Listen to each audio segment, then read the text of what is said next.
नमस्कार दोस्तों, कैसे हो आप सब। उम्मीद करेंगे मस्त मजे में हो। मैं भी बिल्कुल मस्त मजे में। तो आप कंटिन्यू 12th क्लास फिजिक्स की क्लास से देख रहे हो। उसी में दूसरे चैप्टर में आगे वाली क्लास होने वाली है आज। तो नए हो तो वीडियो को यानी चैनल को सब्सक्राइब करो, वीडियो को लाइक करो और ज़्यादा से ज़्यादा सपोर्ट किया करो। आप क्या है, बिल्कुल भी ना तो वीडियो को शेयर करते हो, सभी ग्रुपों में शेयर भी किया करो। और लाइक सब्सक्राइब करना है। जो भी पार्ट अच्छा लगे उसे भी लिखना है कि ये पार्ट अच्छा लगा। आज हम देखते हैं ध्रुवण सदिश। पहला पढ़ा था, उसके बाद ध्रुवण सदिश। क्या होता है ध्रुवण सदिश? लास्ट वाली क्लास में ध्रुवण सदिश पढ़ रहे थे। ध्रुवण सदिश परावैद्युत पदार्थ के एकांक आयतन प्रेरित द्विध्रुव आघूर्ण ध्रुवण सदिश कहलाता है। परावैद्युतांक पदार्थ के एकांक आयतन में प्रेरित द्विध्रुव आघूर्ण क्या कहलाता है? ध्रुवण सदिश। तो ध्रुवण सदिश को किस तरह दर्शाया जाता है? इसको बोलते हैं काई। क्या बोलते हैं? काई या काई। कोई नहीं, काई। इसकी भी एक खासियत है, यह विमाहीन। ये क्या होती है? विमाहीन एवं मात्रकहीन राशि है। मात्रकहीन, विमाहीन एवं मात्रकहीन। इसके बाद में ध्रुवण सदिश को पी वेक्टर से दर्शाया जाता है। ध्रुवण सदिश को पी वेक्टर द्वारा दर्शाया जाता है। अब ध्रुवण सदिश आरोपित विद्युत क्षेत्र के समानुपाती होता है। आरोपित आरोपित विद्युत क्षेत्र, विद्युत क्षेत्र के समानुपाती होता है। के समानुपाती होता है। ध्रुवण सदिश है वो पी वेक्टर किसके समानुपाती होगा? विद्युत क्षेत्र ई वेक्टर के समानुपाती। समझ में आ रहा है? पी वेक्टर ई वेक्टर के। अब आपको पता है समानुपाती नियतांक घटाते हैं तो पी वेक्टर इक्वल टू क्या क्या आएगा? पी वेक्टर बराबर काई और ई वेक्टर आएगा। इस प्रकार लिखा जाता है। ये ध्रुवण सदिश का एक कहने का मतलब काई एक समानुपाती नियतांक है। उसके बाद ऐसे परावैद्युत पदार्थ जिनमें प्रेरित द्विध्रुव आघूर्ण आरोपित बाह्य बल या बाह्य विद्युत क्षेत्र के समानुपाती होता है पेरा या समदेशिक परावैद्युत पदार्थ कहलाते हैं। क्या? समदेशिक परावैद्युत। उसके बाद हेडिंग आ रही है क्या? संधारिता। क्या आ रही है हेडिंग? धारिता। तो धारिता देखना, आगे वाली हेडिंग है धारिता। थ्योरी ज्यादा है आज, देखना फिर। धारिता को सी से दर्शाया जाता है। किससे? सी से। जब किसी चालक को आवेश दिया जाता है तो चालक की सतह पर विभवांतर उत्पन्न होता है। यह विभवांतर आवेश के अनुसार परिवर्तित होता है। आवेश बढ़ने पर यह बढ़ता है विभवांतर और आवेश घटने पर घटता है। आवेश विभवांतर के समानुपाती होता है। इसमें यही ध्यान रखना है, आवेश आवेश विभवांतर के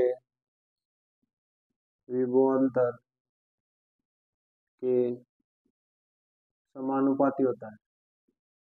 समानुपाती होता है। आवेश क्या है? विभवांतर के समानुपाती होता है। देखना कोई आवेश क्यों है, वो समानुपाती होगा v के। समझ में आ रहा है? और समानुपाती नियतांक घटाएंगे तो यहाँ पर एक समानुपाती नियतांक आएगा c और v। फिर c का मान निकालेंगे। समानुपाती नियतांक c बराबर क्यों कोण v। और c को किससे? धारिता से दर्शाया जाता है। धारिता बराबर क्यों कोण v। अब इसका मतलब क्या है? ये इसके समानुपाती है तो आवेश को बढ़ाने पर, आवेश बढ़ाने पर विभवांतर भी बढ़ेगा, आवेश को कम करने पर विभवांतर भी कम होगा। अब इसके आगे कुछ पॉइंट है। चालक द्वारा आवेश ग्रहण करने की क्षमता चालक की धारिता कहलाती है। जितने आवेश ग्रहण कर सकता है वह चालक की धारिता कहलाएगी। चालक को दिया गया आवेश वह चालक के विभव में वृद्धि के अनुपात को धारिता कहते हैं। किसी चालक के एकांक विभव में वृद्धि द्वारा दिया गया आवेश धारिता कहलाता है। ये एक अदिश राशि। धारिता क्या है? अदिश राशि। याद रखना, अदिश राशि। उसके बाद धारिता का मात्रक। धारिता का ऐसा ही मात्रक या सबसे बड़ा मात्रक होता है फेरड। क्या होता है? फेरड। धारिता का सबसे बड़ा मात्रक होगा फेरड। सीजीएस मात्रक क्या होगा? State farad. State farad. उसके बाद आगे बात कर लेते हैं विमा की। किसकी बात करेंगे? विमा की। तो विमा क्या होगी? आवेश की विमा अपॉन विभव या विभवांतर की विमा। तो देखना किस प्रकार है। आवेश की क्या होगी? A1 T1 अपॉन विभवांतर की विभवांतर की क्या होगी देखना, देखें। या 1 फेरेड बराबर 1 कूलम/1 वोल्ट लिखा जा सकता है। अलग अलग लिखिए, M1 L2 T-2 into T-2 है, फिर A1 और T1, यानी विभवांतर किसके बराबर होगा? कार्य की विमा इंटू आवेश की विमा। फिर उसको सोल्व करने पर क्या आएगा? फाइनल फाइनल आएगी M1L-2 T4A2, क्या आएगी? M1L-T-2L-2 ये इसकी विमा है। यदि किसी चालक को 1 कूलम आवेश देने पर चालक के विभव में 1 वोल्ट की वृद्धि होती है। एक एक कूलम धारिता की परिभाषा, यानी 1 फेरेड की परिभाषा है। यदि किसी चालक को 1 कूलम आवेश देने पर उसके विभव में 1 वोल्ट की वृद्धि होती है तो चालक की धारिता 1 फेरेड कहलाती है। क्या कहलाती है? चालक की धारिता 1 फेरेड। तो ये परिभाषा इंपॉर्टेंट है, याद रखो। फिर उसके बाद संधारित्र की धारिता को प्रभावित करने वाले कारक, धारिता को प्रभावित करने वाले कारक याद देखना। प्रभावित करने वाले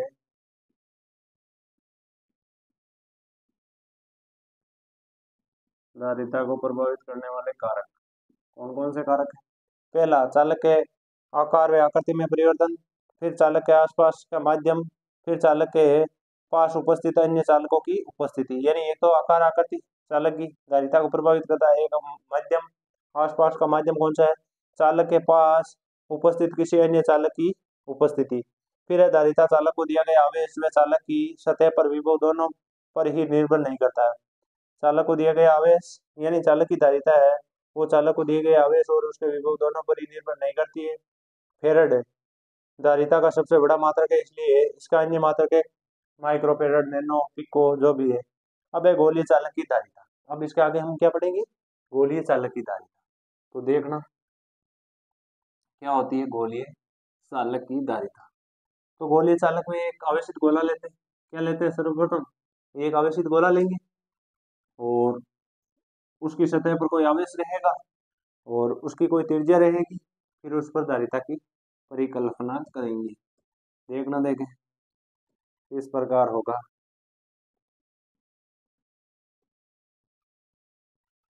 गोलीय चालक की धारिता, आगे वाली हेडिंग क्या है? गोलीय चालक की धारिता। मान लो ये कोई आवेशित गोला है जिसकी त्रिज्या कैपिटल आर है, इस पर कोई आवेश क्यों है? समझ में आ रहा है? आगे देखना, इस पर आवेश क्यों है तो इस पर इसके केंद्र पर और दर्शा देना। किसी गोलीय चालक को क्यू आवेश देने पर उसकी सतह पर विभव विभव कितना होगा? V बराबर क्यू आर, यानी के क्यू अपॉन आर। के क्यू अपॉन आर पहले पढ़ा है हम। विभव क्या होगा? के क्यू पर धारिता की परिभाषा से अभी निकाला था धारिता, C is equal to Q upon V। फिर क्या करेंगे? देखो देखें, मान रख देंगे। C इज इक्वल टू, इसमें V का मान रख देंगे, यानी समीकरण 1 का मान समीकरण 2 में रखने। समीकरण 1 व 2 से देखना, देखें क्यू अपॉन V का मान के क्यू ऊपर आ जाएगा आर, क्यू से क्यू चला जाएगा।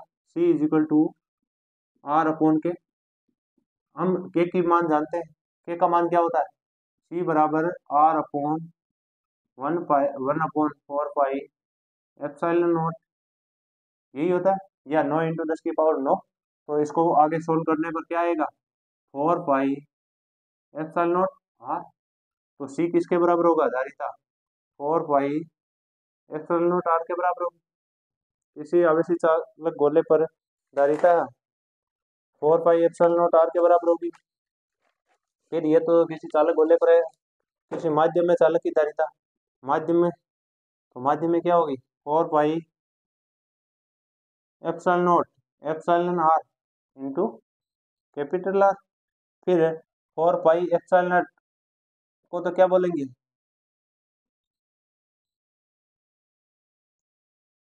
फिर आर को बाहर ले लो, R is equal to 4 pi epsilon naught R, इसको सी ले लेते हैं, इसको मध्य सी ले लेते हैं, तो एप्सिलॉन नॉट आर इंटू सी, माध्य में चालक क्या धारिता इंटू एप्सिलॉन नॉट आर।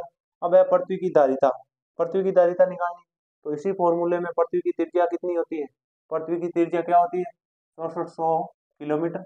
इसको मीटर में चेंज करने के लिए 1000 से गुणा करेंगे, 1000 से गुणा करेंगे तो क्या आएगी 64 इंटू 10 की पावर 5, ये आई पृथ्वी की त्रिज्या। फिर क्या करेंगे, फिर करेंगे C is equal to, C is equal to 1 upon C is equal to 1 upon K epsilon R into capital R, ये होगी। फिर 1 अपॉन के का मान कितना आएगा 1 अपॉन वही 9 इंटू 10 की पावर 9 संख्यात्मक वैल्यू, एप्सिलॉन नॉट आर 1 होगी। समझ में आ रहा है, पृथ्वी पर किसका मान यानी विद्युतशीलता का मान 1 होगा, ई आर का मान, ई आर बराबर कितनी होगी 1, तो पृथ्वी पर 1, आर का मान 64 इंटू 10 की पावर 5 है। इसको सॉल्व करने पर फाइनल क्या आएगा 7.11 इंटू 10 की पावर माइनस 6 फेरड, क्या आएगी माइनस के 6 फेरड। और इसको किसके बराबर लिख सकते हैं 711, सॉरी 711 इंटू 10 की पावर 6, तो 711 किसके बराबर लिख सकते हैं माइक्रो फेरड के बराबर, किसके बराबर माइक्रो फेरड। तो पृथ्वी की त्रिज्या कितनी आएगी यानी धारिता कितनी आएगी 711 माइक्रो फेरड।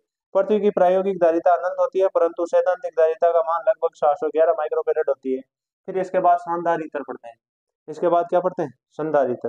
संधारित्र दो चालकों का युग्म जिन पर समान परिणाम व विजातीय प्रकृति का आवेश उपस्थित होता है। समान परिणाम यानी परिमाण में बराबर तथा विजातीय यानी एक पर धनावेश होगा तो दूसरे पर ऋणावेश, विजातीय प्रकृति का आवेश उपस्थित रहता है संधारित्र कहलाता है।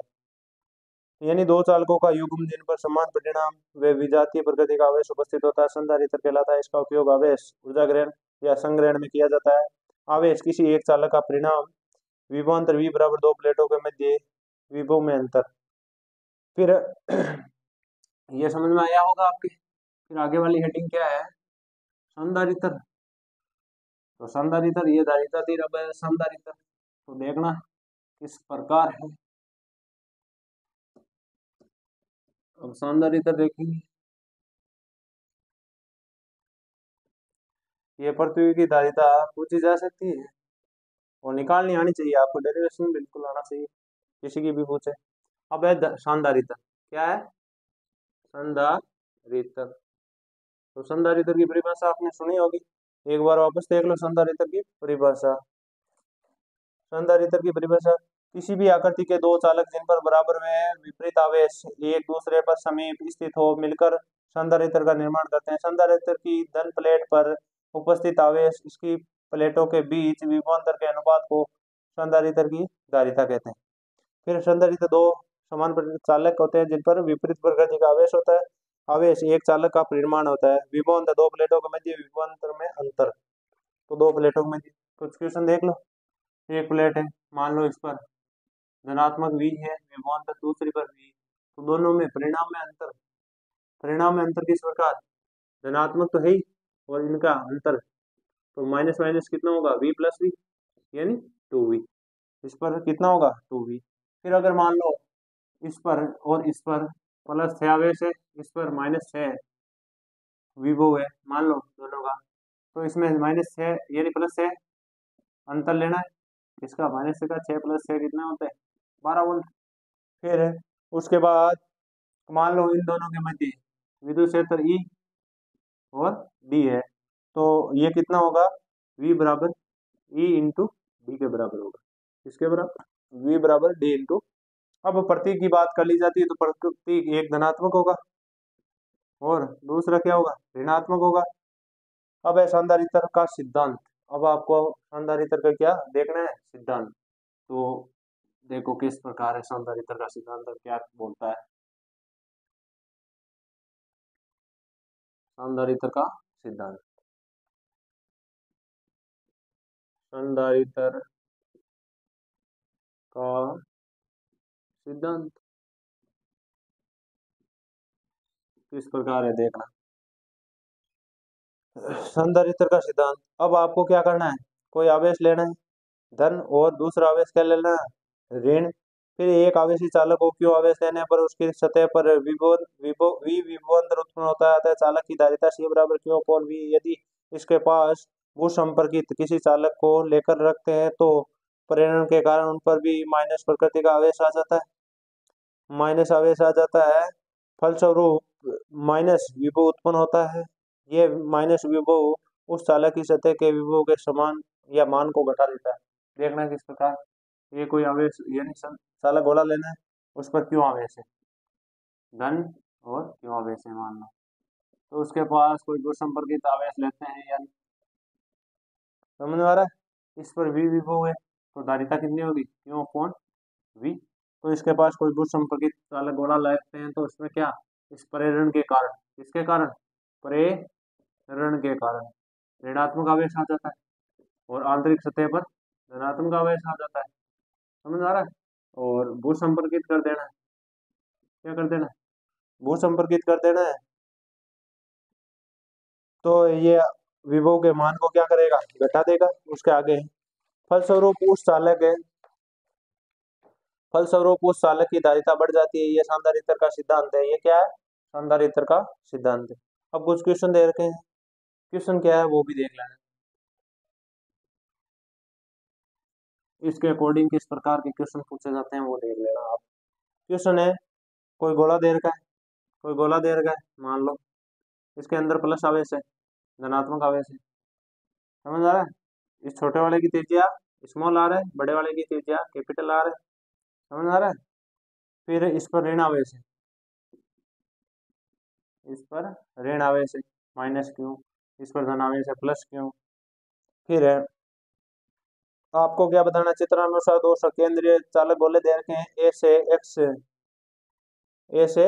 एक्स तथा डी से 2r दूरी पर स्थित हो तो ए बी सी डी की आपको क्या निकालनी है। एक तो यहाँ पर कोई ए बिंदु है, एक यहाँ पर कोई डी बिंदु है, यहाँ पर कोई सी बिंदु है और यहाँ पर कोई बी बिंदु है।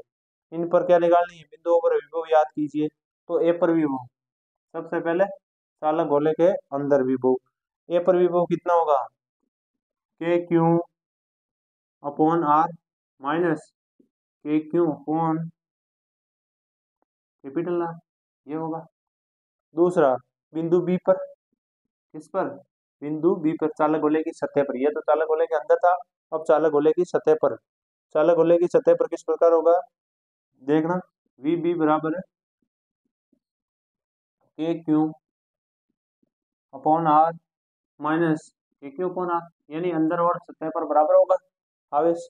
फिर वी सी बराबर वी और सी, यानी चालक गोले के बाद या सकेंद्रीय गोलों में बाहर वाले गोले की परिधि पर, तो वी सी बराबर वही के क्यू अपॉन आर माइनस के क्यू अपॉन कैपिटल आर। यानी कुल मिलाकर आपको यानी तीनों बिंदुओं पर बाहर, अब गोले से बाहर स्थित गोले पे अंदर कहीं पे भी कुछ भी रखा हो तो ये समान आवेश यानी समान विभव होगा, जबकि चालक गोले के बाहर किस प्रकार होगा, यानी बाहर वाली दूरी दे रखी है 2r, तो के क्यू अपॉन 2r माइनस के क्यू अपॉन 2r, यानी सॉरी ये आवेश होगा इसके बराबर होगा। फिर दूसरा, यानी आपको आगे वाली हेडिंग क्या दे रखी होगी, किसी किसी परिपथ या चालक के जिस बिंदु पर भू संपर्कित किया जाता है उस बिंदु का विभव शून्य माना जाता है या पृथ्वी का विभव शून्य होता है। अब इसके बाद एक क्वेश्चन के अलावा एक अकेले चालक को भी संधारित्र माना जा सकता है। यदि दूसरे चालक को अनंत पर मान लिया जाए तो चालक की आकृति के आधार पर संधारित्र निम्न प्रकार के होते हैं, समांतर प्लेट संधारित्र और गोलीय प्लेट। अब दो प्रकार से मान लिया जाता है, एक तो समांतर प्लेट संधारित्र, एक दूसरा गोलीय प्लेट संधारित्र। अब समांतर प्लेट संधारित्र में कुछ सुनो आप स्टेटमेंट, इसमें अल्प दूरी पर विभिन्न दो समांतर धात्विक प्लेटें धात्विक आयताकार भी हो सकती है, वृत्ताकार या वर्गाकार हो सकती है। जे ए है प्लेटों के मध्य प्रभावी विद्युत क्षेत्र है को दर्शाएगा। उसके आगे देखो, समांतर प्लेट संधारित्र में क्या होता है? दो प्रकार का होता है संधारित्र, यानी समांतर प्लेट और गोलीय प्लेट। समांतर प्लेट में वर्गाकार, आयताकार, वृत्ताकार और हो सकता है। अब उसके आगे देखेंगे समांतर प्लेट संधारित्र। समांतर प्लेट संधारित्र देखना, देखें कोई समांतर प्लेट संधारित्र है, प्लस आवेश है इस पर और इस तरफ माइनस आवेश है। इसको प्लस क्यों ले सकते हो और इसको माइनस क्यों ले सकते हो? समझ में आ रहा है?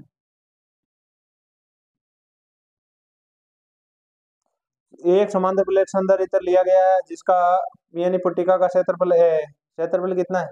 दोनों डी दूरी पर स्थित है, क्षेत्रफल ए है। दोनों पट्टिकाओं के मध्य वायु उपस्थित है। एक पट्टिका पर क्यों आवेश तथा दूसरी पट्टिका पर माइनस क्यों आवेश है? तो दोनों प्लेटों के मध्य भाग में विद्युत क्षेत्र की तीव्रता, दोनों भाग में विद्युत क्षेत्र की क्या क्या तीव्रता होगी? कैपिटल ई, यानी कहने का मतलब फाइनल विद्युत क्षेत्र में एक की प्लस दूसरे की दो विद्युत क्षेत्र है, और ये धनात्मक वाला मान लो, ये ऋणात्मक वाला मान लो। क्षेत्रफल के लिए सिग्मा अपॉन 2 पाई यानी 2 एप्सिलॉन नॉट प्लस दूसरा B sigma upon 2 epsilon naught. अरे पृष्ठीय क्षेत्रफल के लिए और आयतनीय एक तो था कौन सा, एल लंबाई के लिए, और एक था पृष्ठीय क्षेत्रफल के लिए एक आयतनीय आवेश घनत्व। वो घनत्व देखे थे ना, उसी पर अकॉर्डिंग है। यानी 1/2 इसको मान लिया जाए, 1/2 इसको मान लिया जाए तो पूरा सिग्मा अपॉन एप्सिलॉन नॉट इसका मान आ जाएगा विद्युत क्षेत्र का मान। फिर यदि क्यू बराबर, यदि सिग्मा बराबर क्या होगा, क्यू अपॉन ए होगा, यही मान माना गया था। यानी उस आवेश में उपस्थित है, यानी आवेश में उपस्थित, यानी क्षेत्रफल में उपस्थित आवेशों की संख्या। तो इससे सिग्मा का मान रख देंगे। सिग्मा का मान रखेंगे किसमें, या दोनों प्लेटों के मध्य विभवांतर कितना होता है? दोनों प्लेटों के मध्य विभवांतर V बराबर ED, यही फॉर्मूला था। तो मान रख दो। किस किस का मान रखोगे? E का मान कितना है? E का मान क्यों अपॉन ए एप्सिलॉन नॉट, और D का मान D है। D का मान क्या है? D। तो और धारिता क्या होती है? C is equal to Q upon V। और यहाँ से क्या रखोगे? यहाँ से आप रखोगे V का मान रखोगे इसमें। तो इसमें V का मान रखने पर क्यों तो पहले से, फिर नीचे क्या आएगा, क्यों डॉट D ऊपर आ जाएगा ए एप्सिलॉन नॉट। समझ में आ रहा है? कुछ इस प्रकार आएगा, कुछ इस प्रकार आएगा। तो क्यों से क्यों काट दिया जाएगा, क्यों से क्यों काट दिया जाएगा। तो फिर फाइनल आंसर आ जाएगा क्या? अब C is equal to A epsilon naught upon D। धारिता कितनी आ जाएगी? C is equal to A epsilon naught D। यदि दोनों प्लेटों के मध्य माध्यम उपस्थित हो तो माध्यम में धारिता, माध्यम में धारिता कितनी होगी? माध्यम में धारिता होगी A epsilon naught R, A epsilon naught R epsilon naught upon D, या सी एम इजिकल टू किसके बराबर है? सी आर इंटू सी के बराबर, यही हो जाएगी। फिर है धारिता की निर्भरता। अब हम देखेंगे क्या धारिता किन किन पर निर्भर करती है। तो देखना धारिता की निर्भरता क्या होती है। समांतरीय संधारित्र या समांतर प्लेट संधारित्र पढ़ रहे हैं, उनमें ही धारिता किस किस पर निर्भर करती है। C इक्वल टू यानी किसके समानुपाती होगी, किसके समानुपाती होगी, क्या बढ़ेगा तो धारिता बढ़ेगी, क्या घटेगा तो धारिता कम होगी। यदि एक तो है C equal to epsilon naught dot D upon, यानी ये A है upon D, A upon D, ये तो फॉर्मूला आया था। फिर दोनों प्लेटों के मध्य माध्यम पर निर्भर करेगी, यानी धारिता समानुपाती होगी माध्यम के पराविद्युतांक या विद्युतशीलता के। फिर प्लेटों के मध्य क्षेत्रफल, दूसरा धारिता समानुपाती होगी किसके, क्षेत्रफल के। फिर धारिता प्लेटों के मध्य की दूरी के व्युत्क्रमानुपाती होगी, यानी दूरी बढ़ने पर धारिता कम हो जाएगी, धारिता बढ़ने पर दूरी अधिक हो जाएगी, यानी धारिता कम होने पर दूरी अधिक, दूरी अधिक होने पर धारिता कम। फिर उसके बाद आगे देखते हैं, आगे क्या देखेंगे, फिर देखेंगे संधारित्रों का संयोजन। संधारित्रों का क्या देखेंगे, संयोजन। संधारित्रों का संयोजन दो प्रकार से हो सकता है, जिस प्रकार प्रतिरोधों का होता है समांतर क्रम संयोजन, और एक दूसरा कौन सा, श्रेणी क्रम। उसी प्रकार संधारित्रों का संयोजन, संधारित्रों का संयोजन। तो देखना, पहला है समांतर क्रम, या पहला श्रेणी ले लो, कोई सा भी ले लो, श्रेणी क्रम संयोजन, और दूसरा समांतर क्रम संयोजन, समांतर क्रम संयोजन। फिर आगे देखेंगे श्रेणी क्रम में। श्रेणी क्रम में संधारित्र तुल्य धारिता या कितनी होती, v बराबर क्यों, कौन सी तो होती है, क्यों नियत रहेगा, आवेश क्या रहेगा, नियत। फिर उसके आगे देखेंगे संधारित्र में समांतर क्रम संयोजन पढ़ रहे थे, समांतर प्लेट संधारित्र। फिर ये दो प्रकार के संयोजन का, संधारित्रों का संयोजन था। पहला श्रेणी क्रम संयोजन, दो या दो से अधिक संधारित्रों का ऐसा संयोजन जिसमें प्रथम संधारित्र की प्लेट बैटरी के धन टर्मिनल को दूसरी प्लेट के अगले, यानी अगले संधारित्र की प्रथम प्लेट से, इसी प्रकार अंतिम संधारित्र की द्वितीय प्लेट को ऋण टर्मिनल को यह संयोजित करते हैं। इससे इसे समांतर क्रम संयोजन कहते हैं। जो भी आप देख लेना चित्र में किस प्रकार होगा, ज्यादा बड़ी परिभाषा इसकी नहीं है। अगर मान लो ये कोई दो प्लेटें हैं, ये दो प्लेटें हैं, ये दो प्लेट, फिर आपको क्या करना है, परिपथ से ऐड कर देना है। यहाँ पर कोई कुंजी होगी, फिर क्या होगा, कुंजी के बाद बैटरी होगी, समझ आ रहा है, प्लस माइनस v वोल्ट, क्यों आवेश। अगर मान लो ये प्लस होगा तो ये क्या होगा, माइनस होगा, ये माइनस, फिर ये प्लस, ये माइनस, ये प्लस, ये माइनस, यानी प्रथम प्लेट के द्वितीय, यानी प्रथम संधारित्र की प्रथम प्लेट को द्वितीय संधारित्र, प्रथम प्लेट की द्वितीय, प्रथम संधारित्र की द्वितीय प्लेट को द्वितीय संधारित्र की प्रथम प्लेट से जोड़ते हैं, इसी प्रकार ऐड करते हैं, तो इसे श्रेणी क्रम संयोजन।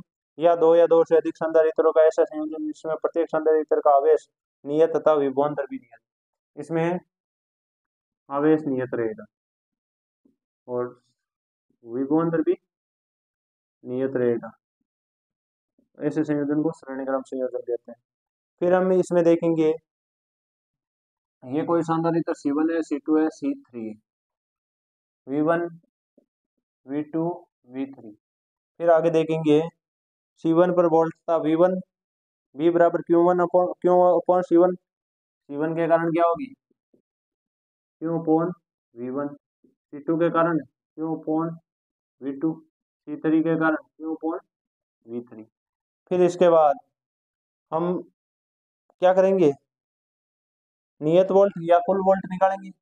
कुल वोल्ट निकालने के लिए, यानी Cn is equal to C1 plus C2 plus C3 या Cn तक निकालेंगे। तो इसके लिए क्या होगा, V is equal to Q upon C1 plus Q upon C2 plus Q upon C3, इस प्रकार चलता जाएगा आगे। तो Q कॉमन आ रहा है, 1 upon C1 plus 1 upon C2 plus 1 upon C3, कुछ इस प्रकार चलता जाएगा, समझ में आ रहा है। फिर है इन संधारित्रों के स्थान पर तुल्य संधारित्र का उपयोग करने पर जिसका विभवांतर V और आवेश Q है, तो V बराबर Q अपॉन C हो जाएगा। फिर यही आएगा, फाइनल तुल्य प्रतिरोध किसके बराबर होगा, 1 अपॉन C के बराबर। तो और इस तरफ ये मान रख देंगे V का, तो Q से Q चला जाएगा, 1 अपॉन C तुल्य is equal to 1/C1 plus 1/C2 plus 1/C3। ज़्यादा कोई लॉजिक वाली बात नहीं। इस प्रकार लास्ट में आप लिख सकते हो 1/CN। ये था श्रेणी क्रम संयोजन। अब प्रतिरोध में क्या होता है, V बराबर IR। समझ में आ रहा है? इसमें धारा नियत रहेगी। धारा क्या रहेगी, नियत, और तुल्य प्रतिरोध कुल प्रतिरोध होगा। फिर इसमें प्रतिरोधों का संयोजन भी दे रखा है, तो वो आगे पढ़ेंगे। धन्यवाद।